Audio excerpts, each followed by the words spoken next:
Boa noite, eu só quero te apresentar. Se eu falar alguma coisa errada, você Sim, me corrija. Sara é médica infectologista, diretora clínica do Hospital da Mulher, isso. coordenadora da CCIH, da Unimed Perfeito, e professora perfeito. universitária. Não é isso? Isso, isso. E aí? Sara, muitíssimo obrigada pelo convite, né? Então, todos que lhe conhecem já lhe admiram muito. E eu já admiro Oh, você mesmo antes de toda essa história de coronavírus, e agora mais ainda. Viu? Muitíssimo Juliana é uma grande, obrigada. Juliana é uma grande parceira, temos pacientinhas em comuns, ajudamos mutuamente uma a outra na Unimed, em Uhum. consultório. Eu que agradeço. Aproveitar já agora para que no final, como a gente combinou, né, Aham, gastar nosso tempo nas dúvidas. isso. Vamos agradecer já agora o convite. Para mim é uma honra. Todas as lives para mim são surpreendentes porque a gente deixa um legado que eu desconhecia do mundo virtual.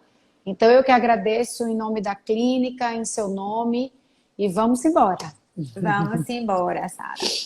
Então, assim, Sara, a gente sabe toda a sua colaboração, né, no nosso estado, né? Então, você é uma grande representante, né? Está à frente aí dessa pandemia. E agora vamos falar um pouquinho das tentantes, né? Das pacientes que estão tentando engravidar e tem muitas dúvidas, né? Sim, Então, assim, muitas perguntas elas me fazem. Então, assim, vamos iniciar. Primeiro, a gente sabe da transmissão, que essa transmissão é através do contágio respiratório, das gotículas, do contato direto, né? Você pega uma maçaneta, é alguém que está, né? O contato direto e o indireto. Então, algumas pacientes questionam em relação à transmissão via sexual, né? Então, eu queria saber de você, então, para a gente iniciar, essa transmissão sexual, ela acontece? Tem alguma evidência científica? Então, tem evidência científica que é encontrado o vírus no sêmen, nos óvulos, nos embriões. Então, aquelas pacientes que fazem tratamento de reprodução assistida, então, tem muitos pacientes aqui, né, que estão querendo saber. E, por último, a gente saber em relação à transmissão vertical, né? ok. Dessa transmissão transplacentária. O que é Então que vamos você me lá. diz? O que é que você nos diz? Primeiramente, o coronavírus, por fazer parte de uma grande família de vírus de transmissão respiratória, ele obviamente não tem predileção por células do trato genital, né? Mas as células do trato genital, elas sofrem também um processo de mitose, ou seja, de replicação, porque o próprio sistema fisiológico da genitália e das gônadas, né, são células que são produzidas, né? Uhum, Ou seja, que elas sofrem, como é que eu posso dizer de uma maneira lúdica? Que elas sofrem multiplicação, tá? sim. Então, por que doutora Sara está falando isso, doutora Ju? Porque o coronavírus, o SARS-CoV-2, ele usa para entrar na célula uma molécula que está presente em qualquer célula do corpo humano, independente se é respiratório, independente se é intestinal ou genital, enfim. Então é um vírus que pode sim, na hora que a gente faz a disseminação, ele entra naturalmente por secreção nasal, secreção de mucosa oral, olhos, então pelos orifícios naturais da cavidade, né, do polo cefálico da cabeça. Certo. Ele vai ganhar o sangue, vai se disseminar, que é o momento da viremia, e ele vai entrar praticamente em quase todos os órgãos e tecidos, porque ele usa uma molécula que a gente chama ácido ciálico, que é um açúcar que está presente em todas as células. Então, já respondendo essa pergunta inicial, ele pode sim estar dentro das secreções, tanto a secreção vaginal quanto o sêmen. Aquela secreção ali que contém o sêmen. Então, não significa dizer que vai haver uma transmissão para o embrião.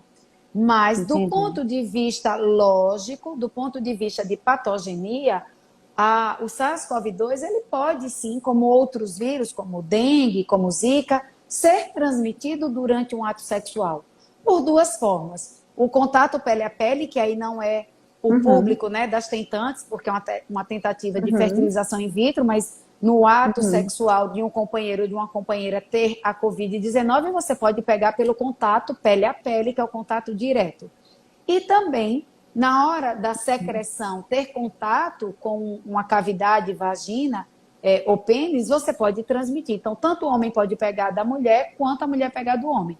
Porém, ainda não foi estabelecida em literatura médica a transmissão sexual como uma forma de contágio. Ela é possível. Entendi.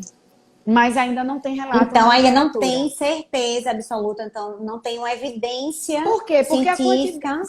a quantidade de vírus é muito menor do que da secreção respiratória e não quer dizer que vai haver um sucesso nessa forma de transmissão. Como o vírus da dengue você também sabe que ele pode ser transmitido e só foi relatado transmissão de caso ano passado. Mas por quê? Porque a forma principal de contágio é através da picada do mosquito, que já bota o vírus direto no sangue. Então, não é a forma de contágio a forma ótima, a forma mais fisiológica desse vírus causar um adoecimento. Porque, olha só, para todos os papais e as mamães que são tentantes ou outro público que esteja nos assistindo, o vírus ele vai sempre encontrar uma forma de sucesso para ele. Ele não quer uma forma que cause um fracasso na multiplicação dele. Então, a via de contágio sexual por secreções, ela é possível. É possível. Mas não necessariamente vai ser uma via segura para o vírus causar um adoecimento. Entendeu, Ju? Entendi, uma viremia. Entendi, sim. Uma viremia, sim. Entendi. Com certeza a carga viral é infinitamente menor. Por quê? Porque o vírus ele pode entrar naquela célula, não necessariamente dentro do espermatozoide ou dentro do óvulo, mas em outras células que estão ali banhando, inclusive a secreção que o homem, que a mulher tem células de defesa, que são as principais células de adoecimento do vírus.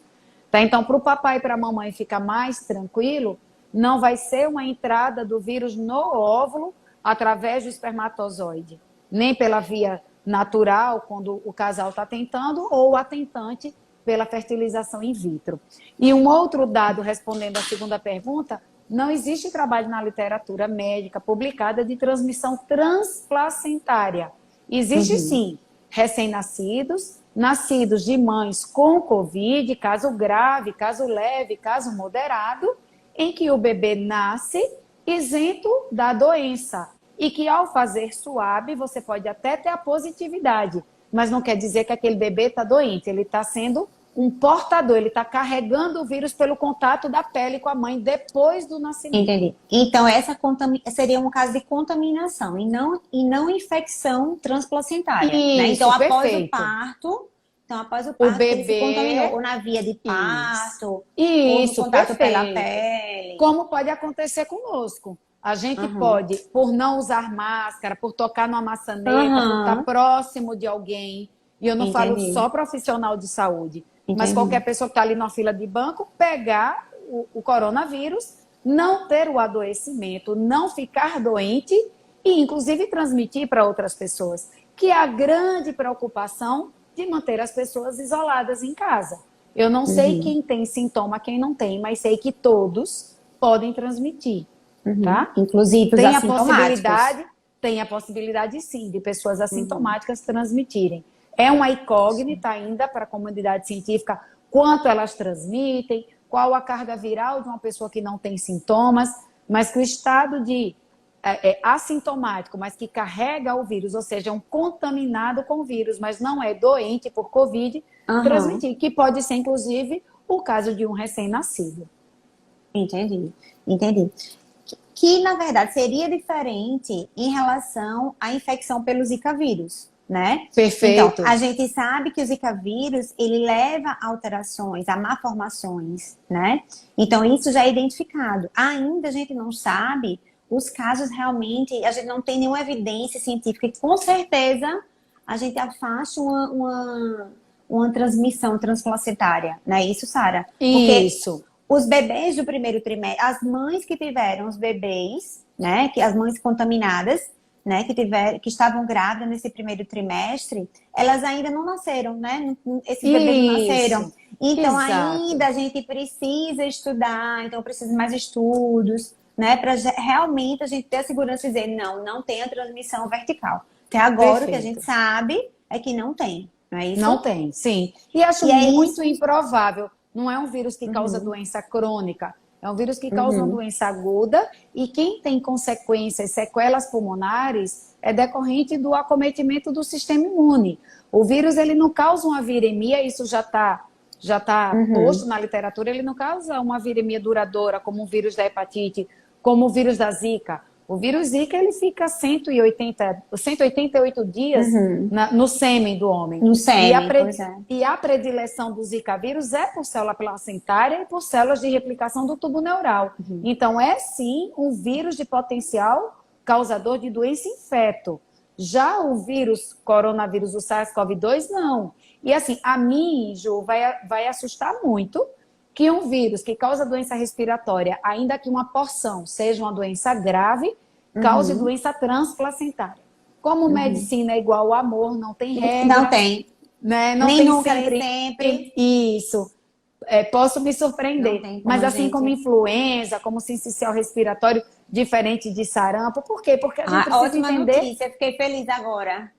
a gente precisa entender da patogenia. Tem um trabalho asiático que mostrou em uma placenta a presença do SARS-CoV-2. Até porque é um vírus RNA, a placenta, as células também vão ter ácido ciálico, esse açuquinha que eu falei que o vírus entra. Mas o objetivo do vírus não são células fetais que estão ali em constante transformação, né? É mais trato respiratório. E os vírus respiratórios, tirando o sarampo, tirando o rubéola, que são causadores, inclusive, de problemas graves gestacionais, citomegalovírus, e vírus influenza, vírus sincicial respiratório, adenovírus, rinovírus, ou seja, todo esse painel de vírus respiratórios, eles não estão atrelados à doença, nem de má formação fetal, nem de doença respiratória no bebê.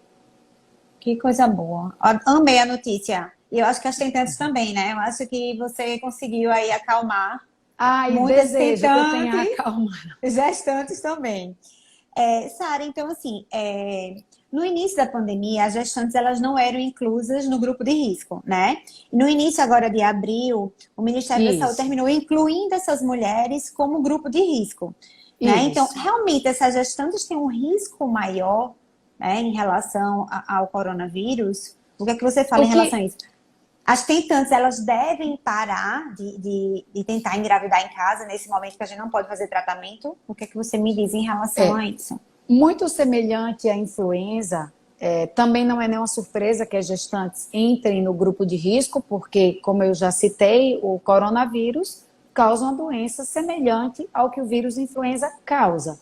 O impacto maior é porque a gente agora está diante de uma pandemia. Então, influenza é fator de complicação de uma gestante, independente do estado gestacional. Por quê? Porque na gestante, pela questão da imunomodulação, a gestante ela precisa se imunomodular. O que é isso? Dá uma acomodada no sistema imunológico, ela reduz quantitativamente um pouco de CD4 para que ela não ponha para fora esse feto. Porque a gestação é uma coisa antifisiológica para o corpo feminino. Você está ali com a carga genética 50% de um outro, né? De um terceiro, que no caso é o pai desse feto. Então, a mulher ela precisa acomodar o sistema imunológico. Nessa acomodação, o vírus influenza e o SARS-CoV-2, eles podem deflagrar na gestante a síndrome respiratória aguda grave. Não é que eles vão causar um trabalho de parto prematuro, mas por eles serem grandes causadores de uma síndrome respiratória aguda grave, obviamente, eu mexendo com a dinâmica ventilatória, que a própria gestação já mexe. Isso, adaptação cardiorrespiratória, que a mulher, toda modificação. A cardiovascular, né, dobra ou triplica, já nem lembro mais da fisiologia, eu acho que dobra, né? Respiratória, isso.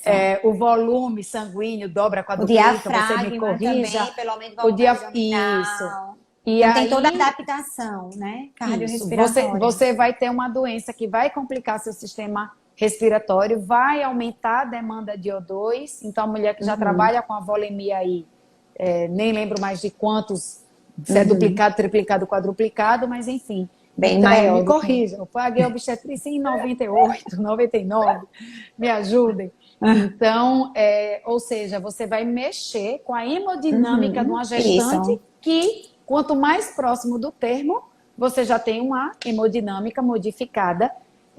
Então, assim, você pode precipitar uma DEG, você pode precipitar uma hipertensão durante a gestação por conta de um quadro respiratório que vai ser agudo, tá? O SARS-CoV-2, ele não vai causar uma doença crônica. Então, obviamente, quanto mais próximo do termo essa gestação estiver, maior a chance de haver uma descompensação dessa Uma gestante. descompensação pela alteração da hemodinâmica. Sara, e em relação aos tentantes, você orienta o quê? Essas pacientes, as tentantes que a gente agora não está podendo fazer um tratamento, elas devem tentar espontaneamente? Qual a sua opinião sobre isso?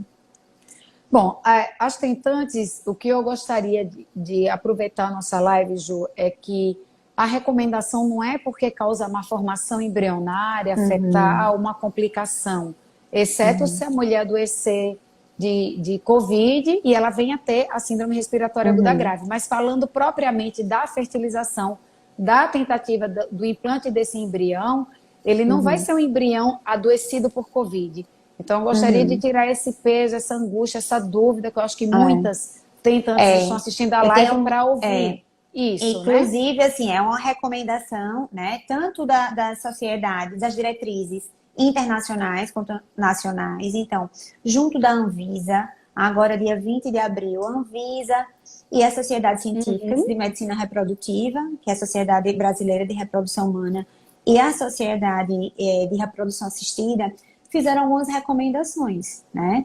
Então, uma delas é justamente essas pacientes que estão tentando o tratamento de reprodução assistida, evitassem, a não ser que essas pacientes fossem o quê? As pacientes oncológicas, então, que tem urgência, um paciente vai precisar fazer um tratamento quimioterápico, então tem urgência, então ela congele os embriões. Ou então uma paciente que seja tempo dependente, então uma paciente com idade avançada. Então, a gente sabe que o tempo para ela vale muito. Então, é diferente ela tentar engravidar hoje, mesmo no meio dessa pandemia, e esperar 2, 3 meses. Então, para essa paciente faz diferença. Mas para os pacientes que não preenchem esses critérios, não vale a pena, né? Ela fazer o tratamento. Então, a recomendação justamente é suspender.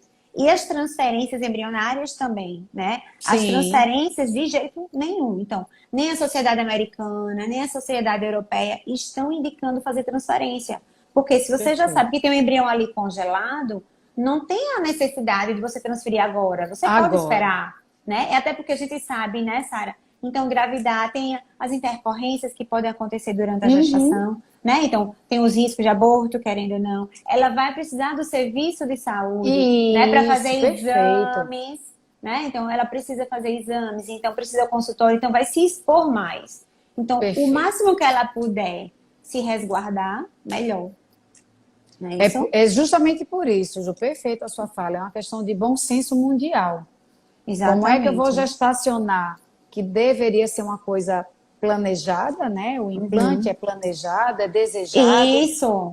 Corre risco de perda. A necessidade de busca pelo sistema de saúde para repetição de exames, idas mais frequentes ao médico, a laboratórios de análises clínicas, é o que vai na contramão da pandemia. Não é pelo risco do embrião ser implantado com Covid. Então, é importante que a sociedade compreenda isso.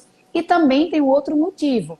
Apesar da gente acreditar que não vai causar nenhuma doença ao embrião, ao feto, ainda não terminamos todas as fases da pandemia para a gente ter experimentado aí em gestações várias, em idades gestacionais. Uma casuística, né? Uma casuística considerável que a gente estabeleça a causa-efeito de não. SARS-CoV-2 não causa alteração embrionária, alteração fetal, e a gente pode no futuro, ainda com a pandemia, porque ela vai demorar ainda meses, vai chegar seguramente até o final do ano, ocasionando mortes e adoecimentos, só que quantitativamente menor, e aí quando se voltar a uma rotina normal de todos, profissionais de saúde e sociedade, né, e os civis, você possa fazer esse implante com a maneira mais segura. Né? Mas nesse momento é pelos dois motivos.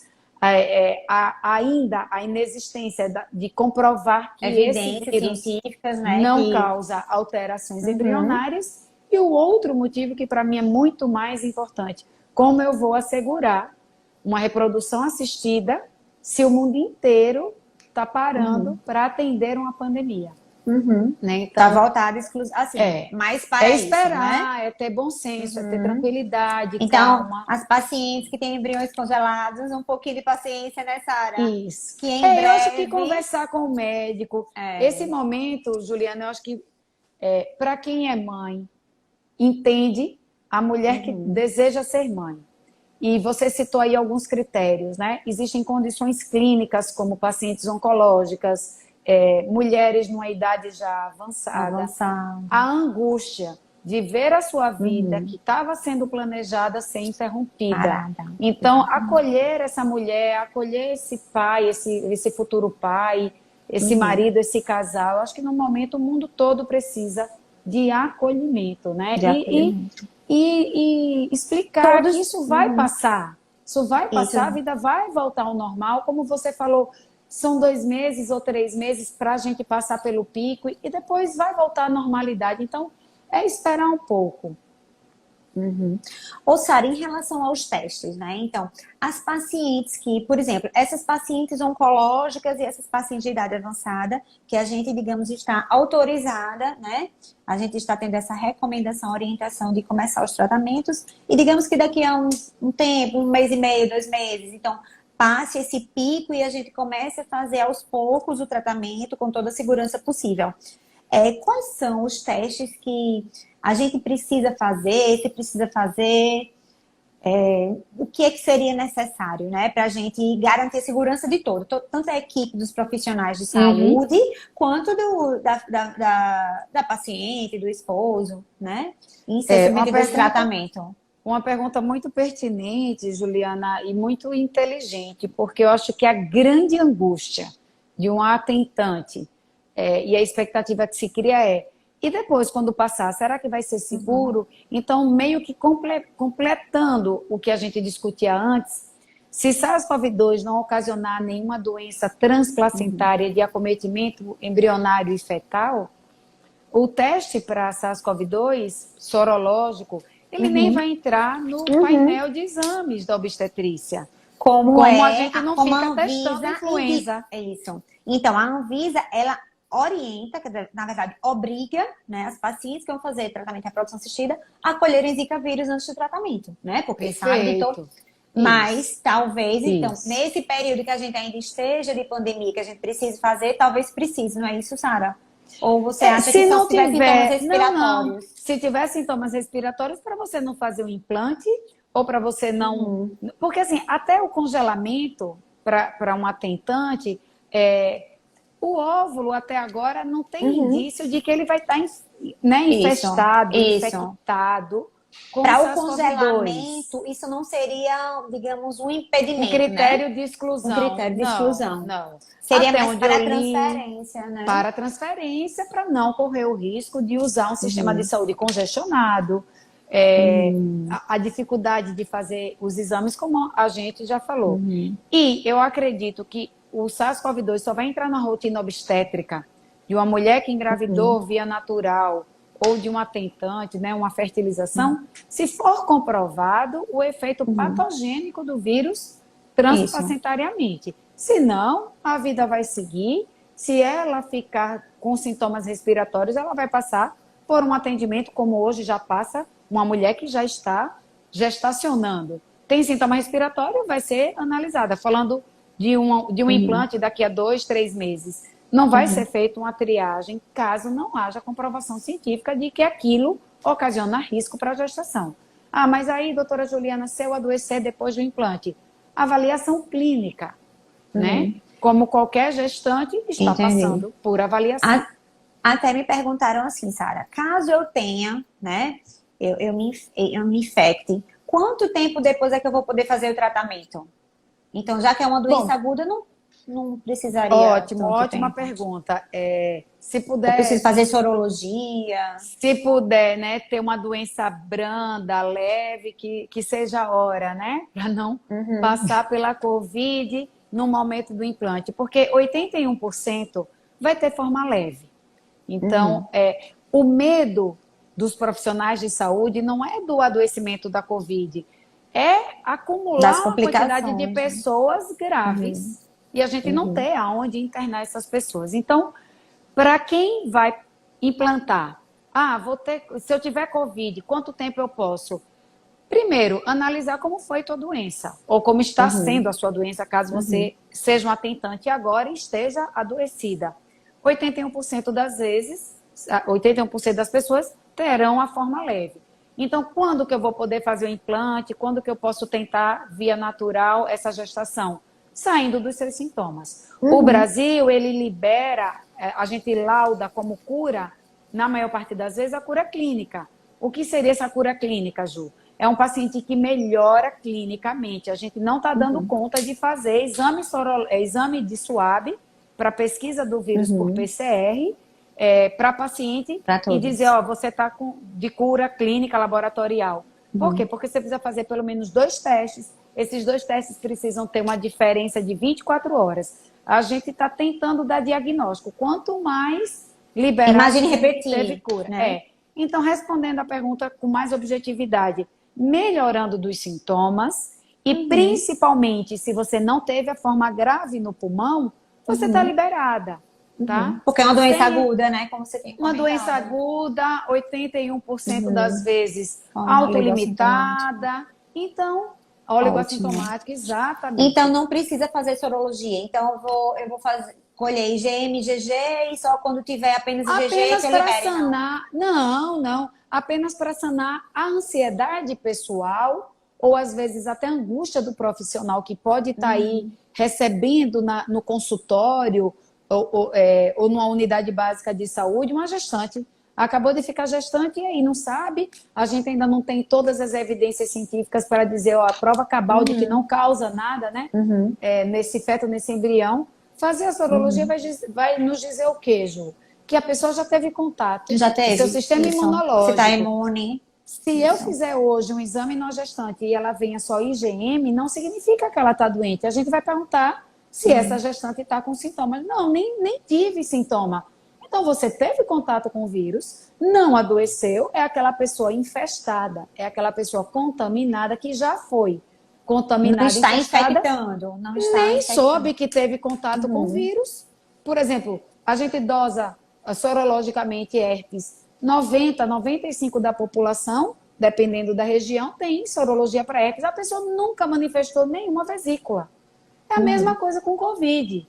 Então, assim, tranquilidade na hora que fizer esse exame sorológico, né? E a interpretação dele vai ser sempre associada à clínica. Obviamente, se a pessoa não tem sintoma, a sorologia vai dizer a mesma coisa que a sorologia de um outro vírus ou de uma bactéria nos diz. Você teve contato com o vírus. Lembra de ter ficado doente? Não lembro. Então, você apenas já está imune para a Covid-19. Somente isso. Agora, se a pessoa tiver com manifestação clínica e uma sorologia positiva, isso significa infecção aguda. A IgM também é importante falar, eu vejo que tem médicos assistindo, a IgM ela não vai sumir com 2, 3 dias. A IgM é uma imunoglobulina que ela tem o poder de ficar, inclusive, meses na nossa circulação. Entendi. Ela vai preparar o plasmócito, que vai produzir mais imunoglobulina duradoura, que é IgG, mas a IgM ela não morre assim, tá? Tem uma previsão de quanto tempo, Sara, para negativar? Depende. Tem ser humano que fica com IgM positiva aí 1 mês, 3. Tem gente que fica com IgM positiva 9 meses. Né? Mas o principal, isso não vai invalidar de você engravidar, de você fazer o tratamento. Perfeito. De jeito nenhum, de jeito nenhum. Perfeito. Me preocupa muito a interpretação clínica dos médicos sobre sorologia. Porque vai ver uma IgM e vai ficar, né? Assim como eu não lembro da volemia da gestante, o clínico, o obstetra, ele pode ficar, o que eu faço com esse IgM? Porque dá insegurança, né?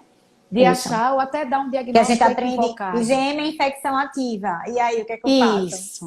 E não é, né? IgM de leptospirose pode ficar 9 meses positivo e você não está com leptospirose. Então, todos os médicos, as enfermeiras de obstetrícia, as doulas, elas precisam se apropriar desse conhecimento. IgM não significa diagnóstico de doença aguda. Por que o Ministério contabiliza na notificação? Porque em algum momento essa pessoa teve contato. Então, entra na conta do Ministério de alguém que teve ou a doença ou a infestação pelo vírus. Não necessariamente a doença. Perfeito. Sara, em relação assim à retomada dos tratamentos, então, a gente voltou a atender no consultório.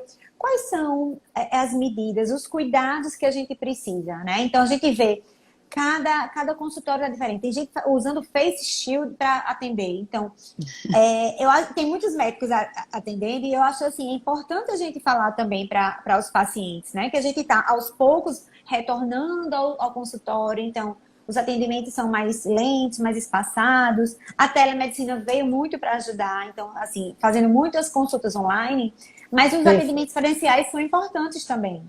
E quais os cuidados que a gente precisa ter no consultório? Bom, os EPIs cuidados necessários. é para ambos os lados, né? É uma via de mão dupla para essa gestante, para essa tentante, que pode estar ali numa consulta, e também para o profissional de saúde. Então, os cuidados, eles são gerais. Afastar, caso você tenha uma sala de espera ampla, afastar essas poltronas. Para quem tem um consultório menor, às vezes é uma policlínica, tem junto consultório de odontologia, consultório de psicologia, consultório de outra especialidade médica. Né? A tua clínica não, tua clínica é voltada para a reprodução humana, é um lugar especializado, é diferenciado, mas várias pessoas assistem a live, vou tentar aqui dar um panorama geral. Primeiro, marcar essa paciente, hora marcada, que a próxima chegue aproximadamente 10 minutos. Fazer com que essa paciente entenda que não dá para estender a consulta. Pessoal, precisa ter uma compreensão e uma adesão muito grande da população, porque você vai ter que interromper a consulta, a outra vai chegar. Você vai precisar ter um tempo hábil aí para fazer o mínimo de desinfecção desse consultório, né? Com álcool em gel, com saneante, ali um peróxido de hidrogênio. As casas médicas tem vários, né? Biguanida, quaternário de amônio, associação de biguanida, quaternário de amônio. Eu acho, para mim, o melhor é peróxido de hidrogênio, porque a ação dele é imediata, em segundos. Né? Ele tem spray, tem lencinhos umedecidos, como lencinho de criança. Não mancha, você aplica, limpa, você pode limpar a poltrona, pode limpar o mouse, vai em tudo. Né? A dificuldade é custo. O peróxido de hidrogênio é muito mais caro. Mas para quem tiver uma condição numa clínica, num consultório particular, você pode investir, que é um saneante muito válido, muito rico nesse momento que a gente precisa de agilidade. Então, assim, manter o distanciamento nessa sala de espera, preferencialmente só vir no momento da consulta, manter a distância médico e paciente com seu acompanhante de 2 metros, como os bancos estão fazendo, já estão pondo uma faixa. Eu sei que é difícil porque tua clínica vai acolher um casal que tem suas particularidades da insegurança e tal, mas no momento do exame físico, a máscara cirúrgica, uma máscara de tecido é suficiente. A gestante e o acompanhante usar também, precisa usar, porque hoje qualquer pessoa é caso provável. E após esse atendimento, lavar as mãos. Tá? E o médico higienizar precisa a usar maçaneta. touca? Precisa usar touca, o médico? Preferencialmente, sim. O protetor facial, Ju, eu já acho que é um excesso. Por quê? Porque naquele contágio, se a paciente chegar com máscara e o acompanhante, a gente não sabe quem é portador assintomático. Se os dois usarem, a quantidade de partícula que vai chegar na tua face, nos teus olhos, no teu cabelo, é muito menor. O risco de transmissão cai para 1,5%, né? Mas por que a gente recomenda nesse momento que use óculos e use o gorro? Porque você não vai atender só aquela gestante. Você vai fazer um consultório aí manhã e tarde, só manhã, só tarde. Então, como o profissional vai se expor mais, eu recomendo sim que use. Não precisa do protetor facial, porque você não vai fazer aerossol, nem você vai estar no momento de parto. É só uma consulta e um exame físico. E jaleco de manga comprida? Jaleco de manga comprida, sim. Certo. Sara, assim, em relação às medicações, então, as tentantes e as gestantes, quais as medicações, assim, caso ela tenha coronavírus, quais as medicações que ela pode fazer, qual a profilaxia que ela pode fazer, além das medidas, dos métodos de barreira, né? De lavar a mão, de máscara. Para SARS-CoV-2 não está recomendado nenhuma profilaxia, tá? Tem até alguns papers as vitaminas. aí falando... não, eu estou falando de quimioterapia mesmo. Certo, estou falando de alopatia. Medicação. Vitaminas são todas sempre muito bem-vindas. Eu acho que todo o panorama do que a obstetrícia prescreve tem que continuar, deve continuar, né? Pela questão do fortalecimento do sistema imunológico e a demanda que esse embrião vai ocasionar no organismo materno, né? Então, precisa suplementar com ácido fólico, precisa suplementar com ferro, enfim, vitamina B12, complexo de vitamina B, vitamina C, cálcio, vitamina D, tudo isso aí deve continuar. Mas do ponto de vista para o vírus, para o SARS-CoV-2, não tem o que fazer. Se a gestante vier a contrair a Covid e essa Covid for grave, aí ela entra no protocolo do Ministério de tomar azitromicina e a hidroxicloroquina, porque a cloroquina, o sal puro, ele é contraindicado absoluto, né, para gestante. Mas a hidroxicloroquina pode ser utilizada por 5 dias, mais do que isso, é risco de toxicidade e apenas para quem tiver a forma grave, gestante ou não gestante. Certo. Sara, assim, eu acho que já lhe perguntam muito sobre isso, mas não custa a gente só ouvir falar. Tô preocupada com o horário da live. Falta quanto tempo? Vamos ver. Eu não sei, acho que você entrou às 19, eu né? Acho que foi 7h15, foi, não lembro. Eu não lembro mas você entrou. Ela vai cair. Mas eu saí, né? Ah, você saiu? Eu saí. Ah, então perfeito. Em relação à previsão de vacinas, tem alguma coisa já, Sara? Algum movimento em relação a isso? Vacina já começou. Se a gestante não poder também tomar, quando sim. A vacina, Ju, já foi iniciado fase... foram puladas 2 fases de vacina no mundo. Ela está sendo testada em alguns países que deram fomento, né, financeiro. O Brasil ficou fora. Pelo que eu sei, o Brasil não deu nenhum recurso financeiro, então a gente já vai ter que esperar uma próxima etapa, que é só quando a vacina estiver liberada. Mas hoje, o mundo está vivendo que cenário de vacinação? Já está sendo testado em humanos, então se pulou aí fases de vacinação, de testes para eficácia de vacina, e aí se acredita que até o início do 2º semestre desse ano a gente tem a vacina disponível, porém não no Brasil. Não no Brasil, sabe que passa por não todo no Brasil. Controle, a gente sabe que a vacina vai ter que ser primeiro liberada pelo FDA e aprovada pela Anvisa, produzida em larga escala. E como eu falei que o Brasil não participou com nenhum incentivo financeiro, quando começar a ser produzida em larga escala, vai ser preferencialmente para os países que deram incentivo financeiro, que está custeando o estudo da vacina. O Brasil está fora. Então, o Brasil vai ter que entrar aí no rol da lista de espera. Olha, eu falo em todas as lives, falo presencialmente, falo nas minhas capacitações. Vacina no Brasil, acredito que 2021. O governo federal vai me surpreender se ele conseguir, caso a vacina seja aprovada, porque a vacina está sendo testada, vamos ver se ela vai funcionar. Se a vacina funcionar e começar a ver a produção em larga escala, porque assim, vacina não é um brigadeiro que a gente faz ali com vários ingredientes e você só triplica e quadruplica a produção. Não, vacina você faz por cultivo, em célula. Você pega pedaços do vírus, às vezes o vírus é inativado, eu não sei o que vem por aí, mas eu posso assegurar, como especialista, que vacina é uma coisa muito complexa de fazer. Então, a produção em larga escala, ela precisa de um tempo, que pode durar meses para produzir para o mundo todo. Então, eu acredito que o Brasil vai receber vacina em 2021, sendo muito otimista, Ju. Tá. E aí a gente acredita que vacina vai ser liberado, sim, só completando, desculpa tomar a tua fala, para a gestante. Né? Normalmente, quando a gente pode ser, né? vacina, como influenza. A gente sabe que é isso. Assim, eu sei que te perguntam muito também em relação a isso, você já comentou um pouquinho, mas e a nossa rotina, e a nossa vida? Eu sei que vai ser tudo muito, muito lento, mas quando é que você acha que a nossa vida vai voltar mais ou menos à normalidade? Ju, eu espero que no 2º semestre desse ano, tá? É o que eu desejo. Estou falando aqui de Alagoas, acredito que alguns estados deverão voltar aí em julho. Acho que o nosso pior momento aqui deve acontecer maio, junho.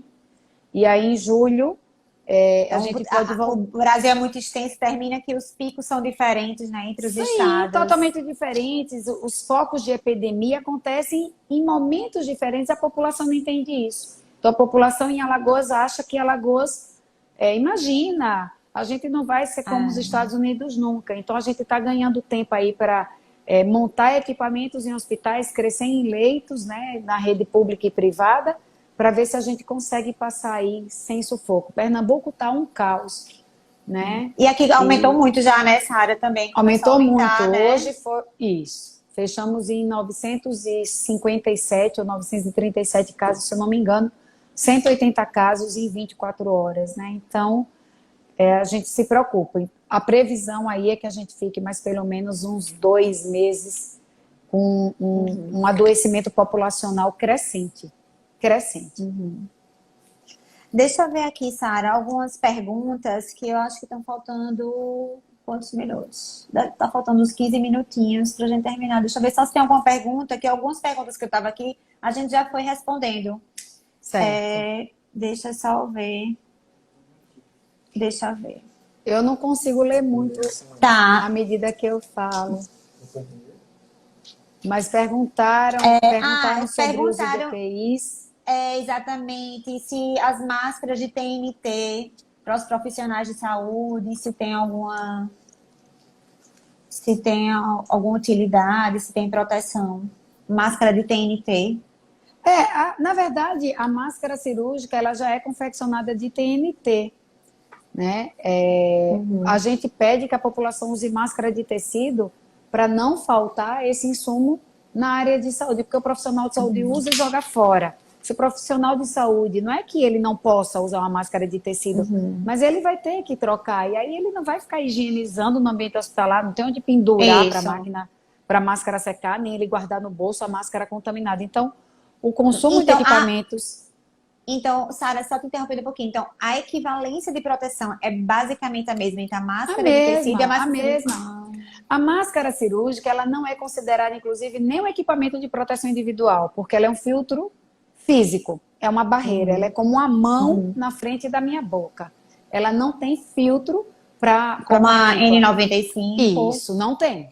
Se a gente seguir as recomendações da ABNT, que legisla sobre segurança do trabalho, e aí também sobre controle de infecção hospitalar, entrando um pouquinho na minha área, máscara cirúrgica não é um EPI. A máscara cirúrgica ela é um anteparo. O que é um equipamento de proteção individual? Ela termina funcionando como equipamento de proteção individual à medida que ela reduz a quantidade de patógenos ali na minha região, porque a máscara cirúrgica ela tem que proteger nariz e boca, até debaixo do queixo, para que a tua gotícula, a gotícula do outro não chegue nos meus orifícios naturais da cabeça.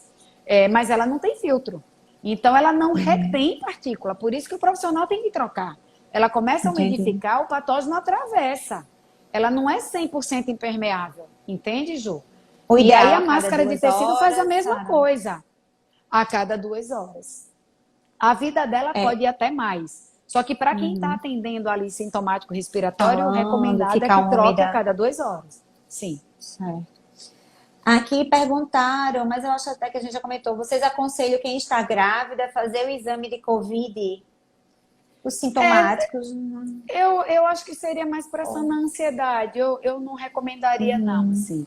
Eu imagino que eu vou receber muitas não de rotina no consultório quando voltar. Mas não de rotina. É acolher essa gestante e explicar. No momento, não vejo necessidade. Sei que a gente vai solicitar, mas para tratar a ansiedade dessa futura mamãe ou dessa gestante. Aqui perguntaram também, diante da pandemia, qual causa menos riscos? Parto normal ou parto cesárea? Olha, Ju, o parto cesárea ele vai ter mais risco para o profissional de saúde. Do ponto de vista de medicina do trabalho e de CCIH, né? A quantidade com secreção vai ser maior. Mas do ponto de vista da mulher, é uma decisão que a Covid não determina. A Covid só vai determinar a via de parto, obviamente, se a mulher entrar em insuficiência respiratória. Aí a vontade dela... A indicação materna. Dela sobreviver, ser entubada e esse parto ir para via cesárea. Eu acho que ela é enfermeira, Bruna Alves, perguntando: o Covid é transmitido por gotícula aerossol? Por ambos. Vai depender da condição do paciente. É importante isso também. Porque ora a pessoa usando N95, ora usando uma máscara cirúrgica ou de tecido. A pessoa falando, Bruna, ela está transmitindo por gotícula. Quando a pessoa está entubada, quando a pessoa vai colher o suave, ou quando ela está entubada e você desconecta o sistema de intubação para aspirar, aí você transforma em aerossol. Quando a pessoa está com máscara de Venturi, Uma transforma em aerossol. nebulização. É por isso que está contraindicado. O paciente fica com catéter de O2 e não fica Isso. nebulizando, não fica com máscara. Então, pode ser por aerossol ou pode ser por gotícula, mas é uma doença de transmissão de gotícula. A gente é que transforma em aerossol entubando, nebulizando, tá? Isso. Eu acho que, assim, as outras perguntas a gente respondeu, Sara. Eu acho que Deixa eu perguntaram ver algo quantos... sobre trombótico, Deixa eu ver. o aumento do risco Ah, trombótico na gestação associada à infecção, né? Indicaria profilaxia. Não temos isso ainda, tá, Lorena? Pergunta muito pertinente, porque a gente sabe do tromboembolismo, de trombose venosa, que isso. qualquer infecção causa.